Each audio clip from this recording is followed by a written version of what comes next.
اور میرے عزیز ساتھیوں، السلام علیکم ورحمۃ اللہ وبرکاتہ۔ میں آج آپ کے سامنے ایک تقریر پیش کرنا چاہتی ہوں۔ میری تقریر کا عنوان ہے جگوں میں جمہوریہ۔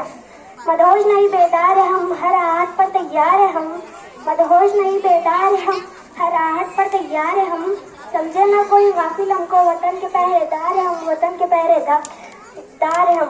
آج کا دن ہمارے ملک بھارت کے لیے عظیم اور یادگار دن ہے۔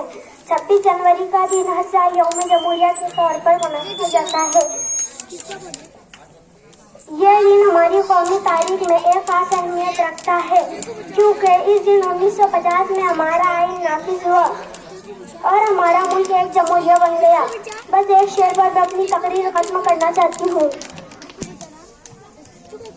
اتنی سی بات ہواؤں کو بتائے رکھنا، اتنی سی بات ہواؤں کو بتائے رکھنا، روشنی ہوں گی چراغوں کو جلائے رکھنا، روشنی ہوں گی چراغوں کو جلائے رکھنا۔ لہو دے کر جس کی حفاظت کی شہیدوں نے، لہو دے کر جس کی حفاظت کی شہیدوں نے، ایسے ترنگے کو سدا دل میں بچائے رکھنا، ایسے ترنگے کو سدا دل میں بچائے رکھنا۔